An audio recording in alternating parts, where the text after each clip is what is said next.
The September back to school season is a bittersweet experience for both parents and children, and here's why. September often marks the beginning of a new academic year.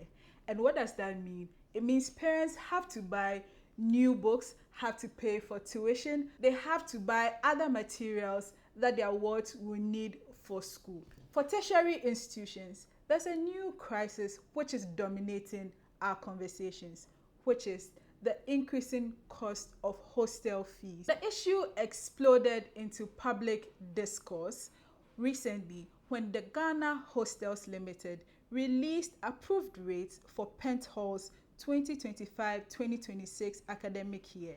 This news, which was shared on Twitter, ignited a lot of prominent voices who shared their thoughts on this, which subsequently ignited a hashtag rent must be reduced. So in this video, we will be unpacking this challenge as well as providing a trend analysis from 2023 to 2025 using the data that we gathered from Penthall's prices. We'll also give you a scoop into what the public is saying about this issue and also any other communications that has come from the management company. So let's get right into this video. Here's a breakdown of the hostel fees for Penthall for the 2023-2024 academic year. Here's a breakdown of the hostel fees for the 2024-2025 academic year. Here's the final breakdown of the newly approved rates for the 2025-2026 year. So based on the data we are currently sitting on, so here are some of the trends that we observe. Okay. More students and parents are going for the single and double AC and en-suite rooms. Some time ago, right, when everybody was comfortable being in a foreigner room, it seems as if like these days nobody really wants to be around people. When we were all in high school, we were in a room filled with other people. As you go into university, it becomes you. Right, it's more of like people need more privacy in their spaces because you have more important things that you keep with you. So yes. say your laptop, your gadgets, and sometimes some of these children, you know, they have expensive phones, expensive laptops, and they can't keep coming home saying that their things are getting missing. But I think primarily it's the issue of privacy.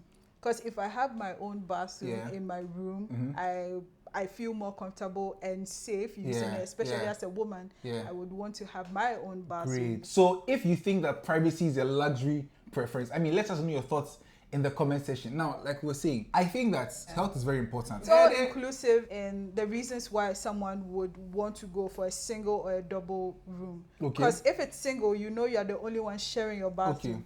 So you'd pay so much for you to have your own space. If it's double, you know that your risk is lower as compared to being in a space where you have to share bathroom with 4 people. Fair.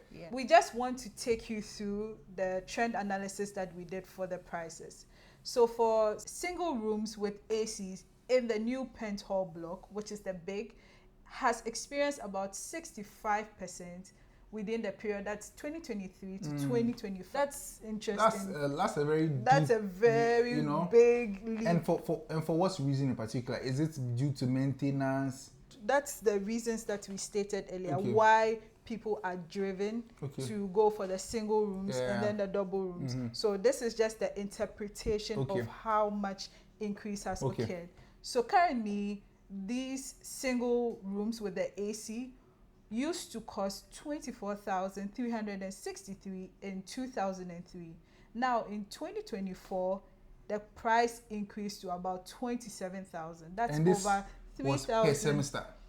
Per academic year. Per academic year, which is about 6 months. Yeah, give or take. Okay. Yes.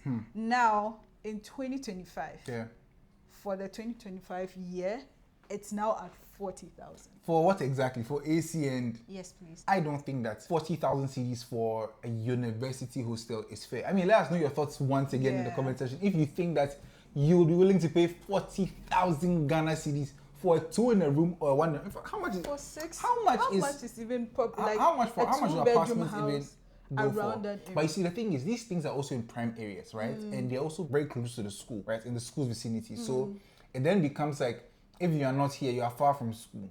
Yes. Right? But a key question that I think we should note is that is the pricing of hostels annexed to market trends.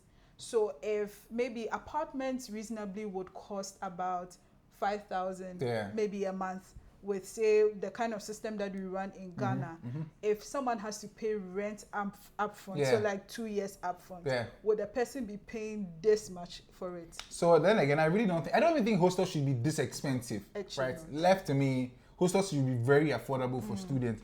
And if it has to do with the privacy bits and having expensive gadgets, then that's a topic for, okay, I mean, that's okay, right? Yeah. We understand that then again, phones are even becoming expensive, right? You can find a phone for like 20,000 Ghana cedis. And just imagine you are in a room with 4 people and your 20,000 Ghana cedi phone is missing. How are you going to tell your parents, or how are you going to save up for the same money? But yes. I think reasonably, between 27,000 to 40,000. That's. I don't agree with the pricing. Yes. I'm just saying that I understand the privacy bits as in people wanting to be in like a 2 or in a 1 room. Yeah. But with the pricing of those rooms, I don't think it's fair. The underlying motivation, but it does not match the price. The price, exactly. Yes. So the next trend that we discovered from the data we analyzed was that there is a growing gap between the international students and then the local students, which I think is perfectly normal.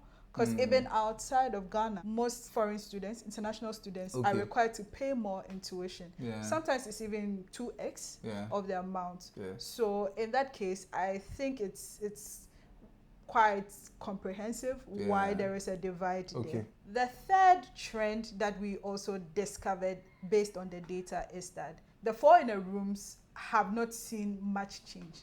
There is lesser demand because most people are now going for the single and then the double rooms, which of course we earlier unpacked why most people are going for that as compared to the foreigner rooms. So Etonam, when you were in school, were you in a foreigner room? I have experience in what it takes to be in a foreigner room. I think that maybe we could also see it on this level. It is easier for men to be in the foreigner room. For guys to be in a foreigner room than it is for ladies. I mean, if you heard what she said, let us know your thoughts in the comments. I'm not going to. The drama that will unfold, but some people would also make it work. Please let us know your thoughts in the comments. Do you think that's easy for men to be in a foreigner room than women?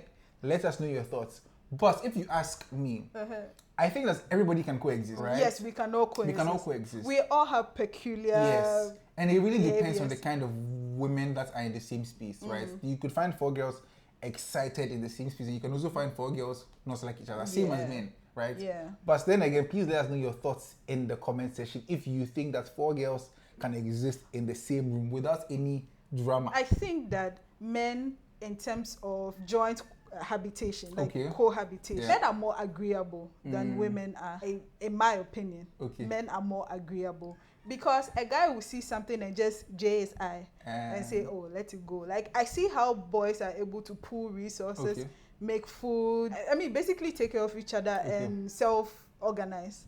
But with women, sometimes it's different. I see. I have not had an experience, so I cannot factually say it's based on even my own lived experience. So please share with us in the comment section if you've had any such experiences. So joining us in this discussion is Mr. Samuel Ochiri. Mr. Ochiri is a chartered quantity surveyor with the Ghana Institution of Surveyors. Now he's going to share with us his insights and personal experiences when it comes to student accommodation here in Ghana. So take a listen. Hi, thank you so much for having me. As you've already mentioned, I'm Surveyor Samuel Ochiri, a chartered quantity surveyor. I work as a senior quantity surveyor and the head of construction and contracts management at the Directorate of Works and Physical Development at the University of Education, Wodiba. Over the years, I've been involved in a couple of student housing projects, some 3,000 capacity projects, about 3 of them, 2 are already in use. I've also gone ahead to review a couple of private proposals for hostel developers for student housing of various capacities. I've got a bit of information and history with this subject, with providing sufficient, affordable and safe accommodation for students in Ghana. I would want to start off with a story. Just working in the university, I get to interact with students a lot and ask them about some of their concerns with their school life. Recently, I hosted a student, first class student in my office when we were having a chat. A student I've been trying to mobilize some support for her education from a needy community. And she is in second year, but this time around, her visit was not the usual update of her academic life. She was telling me about the impending exams and the need for her to come back to school very soon. And what was of prime importance to her was how to get the school fees, which was manageable, but the hostel particularly. In her words, it was like, Uncle Sam, I'm tired. I don't think I can continue with school. And that's all because she does not know how to mobilize the fund. And this is not an isolated case. About 4 years ago, I had to host a first year student, a male, in my house for his full academic year in first year because of this same issue of housing. He just could not pay for his hostel fees because they had done everything possible to just pay for tuition. This brings up the discussion of whether accommodation for students are really affordable. I must say that the trend is not unique to particular institutions, although locations and particular universities may have a bit more intense situation with the pricing. It's generally a concern, but you would also want to ask, is it just a case of now or it has always been the case in the past? When I went to the university about 18 years ago, I remember somewhere around second, third year, my school fees was around less than 300 cedis. It was 200 and something Ghana cedis for the academic year, but my hostel fee was 400 cedis. So I can safely say that the trend has always been hostel or housing fees costing more than tuition. However, the extent in these current days of the survey, a little survey I conducted around some universities, you realize that the housing fee is now in multiples. It's actually in multiples than in our days. So in as much as the trend remains that housing still remains more expensive in Ghana than tuition, severity of this increase is becoming more and more unbearable for students. We can together find solutions, and I believe that is the relevance of this discussion that we are holding here today. As a construction professional, I want to wrap my mind around some of the key drivers of these construction, the costs of housing. You would first of all want to be talking about the land acquisition. Hostel developers want to build close to universities. When they are close to universities, the land pricing is now increasing. Ask yourself, how many lands are so close to universities now? So developers now have to go into the case of some buying properties, demolishing and custom building it for hostels. Some of these landlords are also cashing in big. So land acquisition cost is one key issue. The start of all these pricing situation that we have. And more people are going into housing, student housing, because it's a lucrative business. Your clients are very guaranteed. Students will run through school every year, in and out. So now the competition is with developers now. So who has the best facility to attract students? This is moving developers into getting more luxurious accommodation facilities, extensive luxury finishes, and some amenities, generator, standby power supply, gym facilities, recreational facilities, and the like, TV rooms and all, just to attract students for their business. These are also some key drivers of the rising cost of housing in university. Then I'll also go to the increasing cost of construction. Over the years, input prices for construction, being construction materials and labor, have increased over time. It rarely goes down. The market fluctuations also make construction costs quite high for developers. And of course, if they are in for the profit, why would they construct at a high price and sell at a lower rate? So these are key drivers too in the pricing of hostel facilities. And for most of these developers, they have to resort to loan financing. And with loan financing comes with its accompanying interest rates. If these interest rates are high, they definitely get passed on onto the consumer, which are the students, and making the housing pricing as well expensive. With more private-driven developers, more than state developers, you know that in all these solutions that we're trying to create, it comes down to profit. With most of people come together as joint ventures for these housing developers, the increasing profiteering of housing makes it less affordable as well for students who are the main consumers of these facilities. My next point will also be the maintenance cost. Generally, if you rent a space to professionals, working class, and private individuals, you will spend less as a developer on maintenance than when it has to do with students. I mean, working with the university, we do more of maintenance in our student housing facilities than in the staff housing facilities. So this trend is just general, very general. And as shared in the earlier story, with the increasing cost of construction and price, it means that students are having to deal with more of financing whilst in school. And let's be honest, not all students have it easy with financing. Some barely make it through paying of their tuition fees. And so the students come to school with mental stress. Some have to hop from room to room patching friends. Those who still want to find a way of accommodating themselves end up going far away from campus with attending problems with safety, lower facility that do not meet comfort. They are also a bit cut off from their academic activity from their schools, cannot participate effectively in group discussions and all that. So it ends up having an effect on the performance in school as well. Now talking about the solutions or the way forward after all this. Started off with the universities.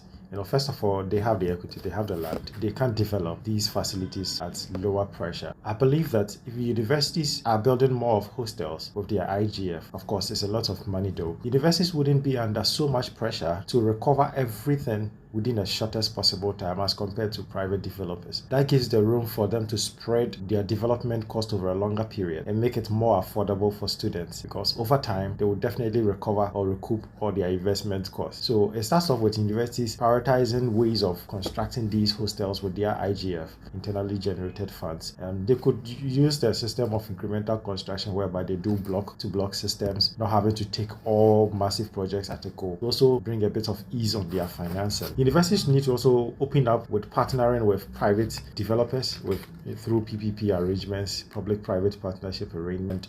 With this one, if we are looking mainly at safety, proximity, the universities have the land, so they can give the equity of the land to these developers, help them with requirements, standard requirements of sizing of rooms, the facilities, the location, and then regulate pricing as well. This makes it easier to have hostel facilities within the university enclave and make it more conducive for students to patronize it, and also take off the financial burden of putting up these projects themselves. That's also another option for universities. The other one is to go into a memorandum of understanding. I believe a lot of universities are already doing that, but they need to sustain such arrangements with the private developers or private hostels around their university location. In these arrangements, they get the chance to regulate the pricing of the hostels and accredit them. So with their student representative councils, the SRC, and then other student bodies, they can publish a list of accredited hostels where they would prefer their students to live with. At least that will become the leverage for them to have that kind of regulatory framework with private hostels in and around campus to be able to manage and regulate the pricing of hostels. Most of the proposals that I've received or had a chance to glance through, we realize that there is always that urgency of developers trying to recover their money as soon as possible. And this is where